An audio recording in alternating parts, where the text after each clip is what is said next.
Hey you guys, my name is Sean and I'm a houseplant enthusiast from Jakarta, Indonesia. Welcome to FLOII 2025 and we're here in Jakarta, Indonesia. And there's a lot of growers and breeders from Indonesia but also from around the world.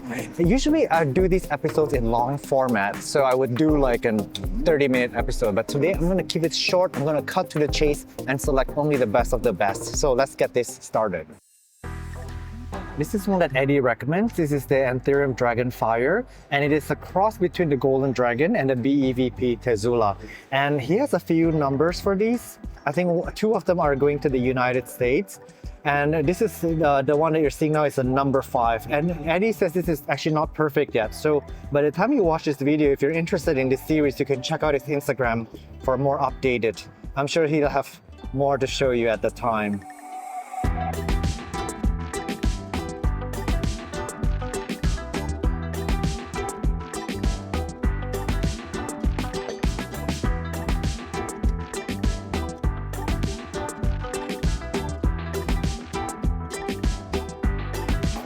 This here is the Anthurium Red Heart Diamond Shield. It's really beautiful. It's got that forget-eye lobe, but it's got that very silver crystal finish. And they're saying that this came in from China. And there's another one over here. Look at how beautiful that is. It's absolutely exquisite. And they're saying that this came in from China, which is a good thing because China used to buy a lot from Indonesia. And now we're buying back from China. And then because of this, we have all these mother plants to do further breeding for the next generation. So this is why the Anthurium market is booming, because there's these markets that have opened up. And of course, the US, in Europe, and Thailand is a big stakeholder in Anthuriums as well. This is what their tank looks like. So over here, this is the Anthurium Muclace hybrid. It's beautiful. It does look like an alocasia venom. It's got a bit of a twist on the bottom. It's very silvery. It's quite beautiful. And this is coming in from Bulgar. This is Indo-Aeroid. We did some episodes with the owner Mr. Chandra on the channel before. They have very selected high-quality breed for Anthuriums, both the green form and variegated. But year after year at FLOII, Indo-Aeroid brings home trophies from the show competition, and this is a testament to their quality and integrity. This is his tank showcasing some of his best work. Some of these are actually not for sale at the event. This is an Anthurium radicans variegated, and it's priced very steep because it's an extremely fast-growing Anthurium and the variegations seem very stable.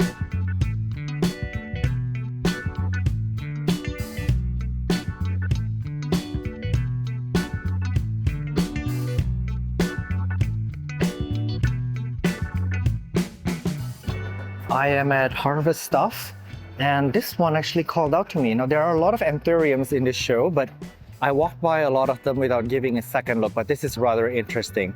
It's 35 million. I don't know why I pick up expensive stuff. Sorry, red crystalline hybrid crossed with red space.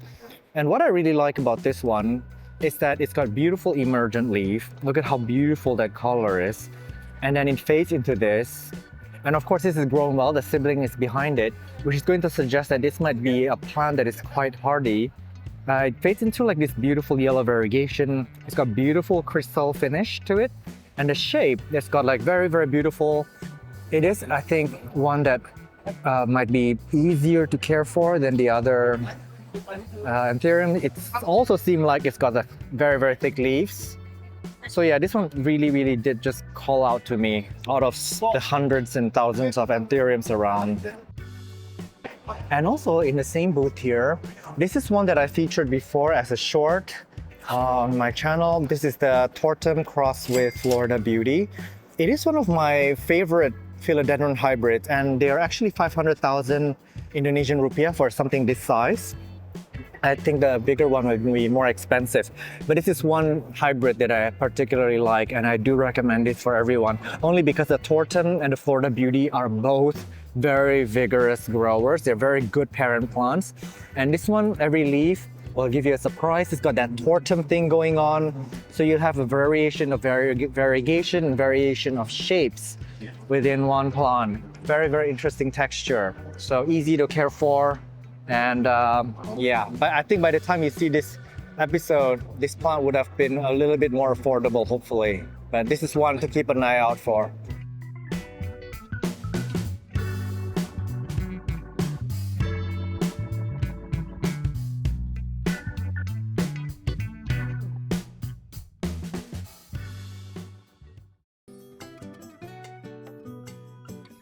sawangensis.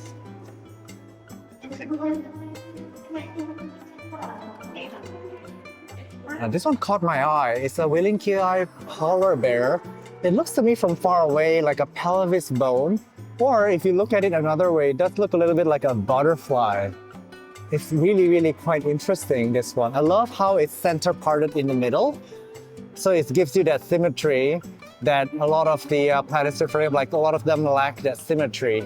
So this is one that actually stands out in a world of Platycerium where it tend to be wild and unruly. He's known for having these curly type Willinkii eyes. There's quite a few of them around here, and if you look down below, the rolls are quite elegant.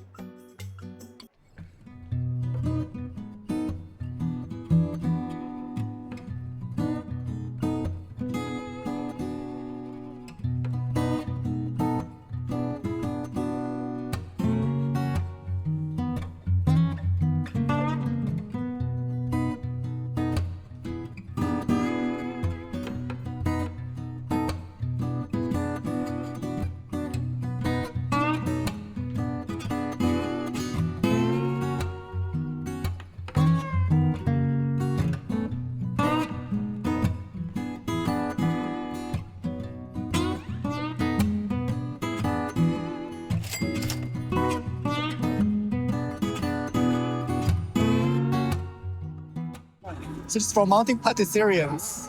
Very cute. Let me draw it down. This is Opa. And make by opal. Opa. From Ethiopia. Oh wow, make by hand. Yeah. Wow. This is silver. Yeah. And you have bigger. Yeah. Also. This is very cool. Yeah, this is from Arizona, Turkey. Yeah. And made in Korea? Made in Korea. Okay, awesome. Nice, thank you. You wanna say hi? Say hi. Hi.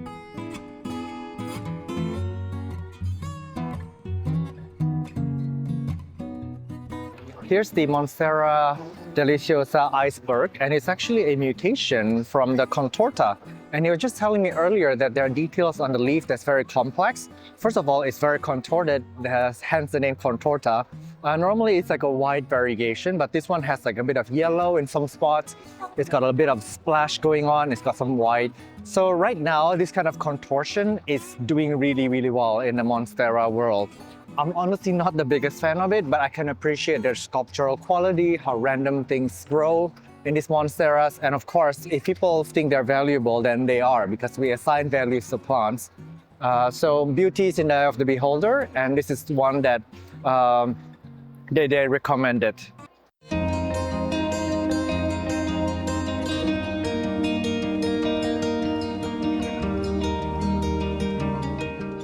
Now that right there, it says it's sold.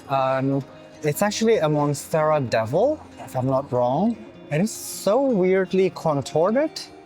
There's actually a lot of them coming to the market now. Most competent sellers would have them in stock. But this one is really, really quite particular. One for an acquired taste. And I have a feeling it's probably not cheap either.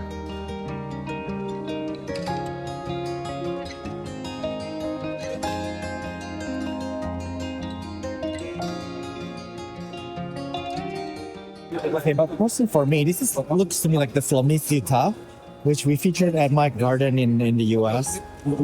This here is so interesting. Look at that new leaf. It's contorted differently than the regular Flamicita. So yeah, he's a purveyor of this very distorted Monstera. He collects them from all around the world. And apparently they are a thing now. This category of Monstera exists in our collector game. And whether you enjoy this or not, we have to acknowledge this market. And it is interesting for me to find it very interesting.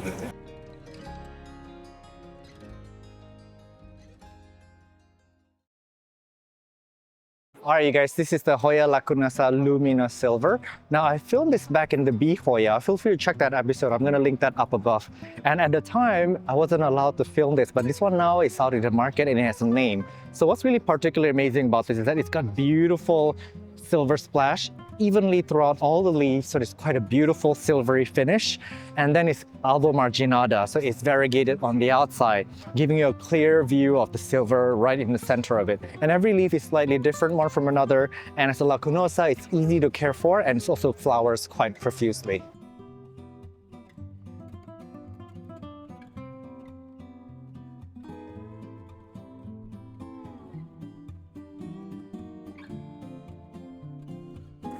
So this is a Vernonian nursery, and they newly released this. It's called the Incurvula Lime Whisperer. Now, the one that he showed me before was the common one is that the variegation's on the outside, but they've discovered it with the variegation on the inside. Now with me, my recommendation when you have these kinds of variegations to buy both. So you have some on the outside, some on the inside within the same pot. So you create a large pot of like very complicated variegation. So that is one of my tricks for Hoyas. So there's a bunch of Aglaonemas here, but this one particularly stood out to me. It's called the Zeolina. So they said this is from Thailand, but they are quite popular here in Indonesia. I really like how beautiful and complex the variegation is. There's like white, pinks, and greens, and they fuse in really beautifully together. So I've seen a lot of Aglaonemas through my travels, but this is one that is like pretty new, and also one that also pops out to me. Maybe because I've seen the others so often that I get really bored by them. But yeah, this is one that I particularly like. It's very similar to the tricolor, which is one that I have, and it's quite affordable now. But this one has a little bit better, better fusion between the colors. Well, the tricolor has a huge contrast, but this is really nice. It really does look like an oil painting.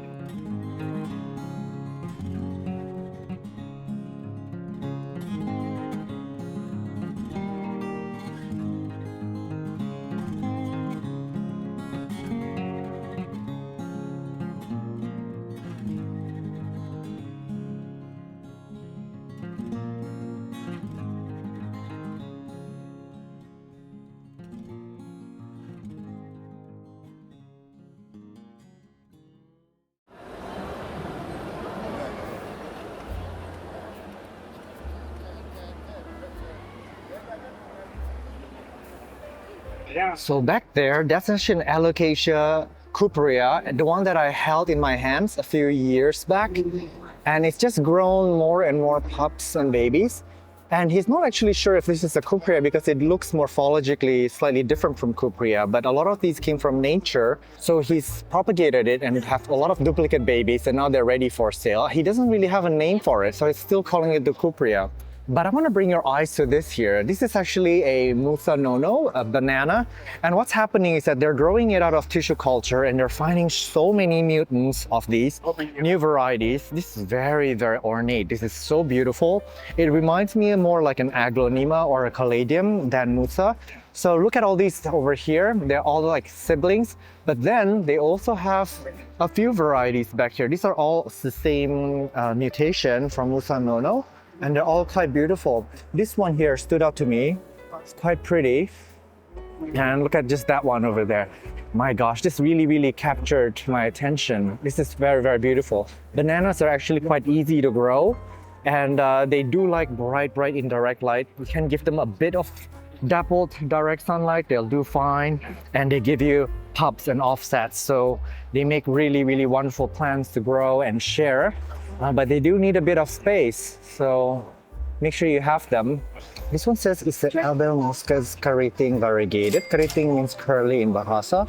Now, I don't really know the species of this. It might be a mutated form of Abelmoscas, but it is 85 million. And I really love the sculptural quality of this.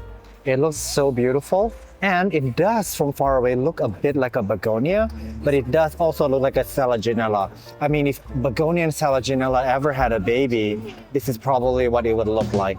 But judging from the price point, it is still probably very rare. But Abelmoscas is not easy plant to grow.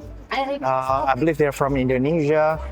And if I'm not wrong, they might like a bit of direct light or even full sun. But I don't know about this particular variety.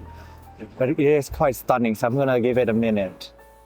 This one's labeled the Purple SP tricolor, so the SP is unknown. Look at how beautiful that is. It does look a little bit like a peperonia, and the tricolor is beautiful. And as a piper, this is very easy to propagate.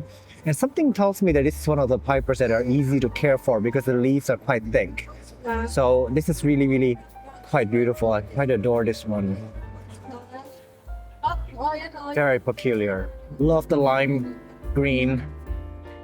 All right, this one really caught my eye. It says it's a Dischidia romarii. No, Dischidia is a plant, it's a genus that I really, really adore. And a lot of you guys who stuck around the channel know that. They are a relative to the Hoyas. They're a distant cousin. I've not seen these species before, but this one came variegated. And I love this about Dischidia, that they look like they're plastic plants. I think a lot of the plastic plants you see in restaurants and airports and malls, they are modeled after Dischidias. They have these succulent-like qualities. So I actually struggle with my Dischidias because I tend to overwater mine, but they really, really do hate water. They're true epiphytes, but one that I adore, maybe because they're not easy for me. So they always require special care. So that's why I really love them. But I really am, it's making me smile ear to ear now to see something new still coming out and something so beautiful as this. But it is 500,000 and I'm moving to Thailand soon. So I don't think I'll be picking this up today, but this is one that I would probably have gotten.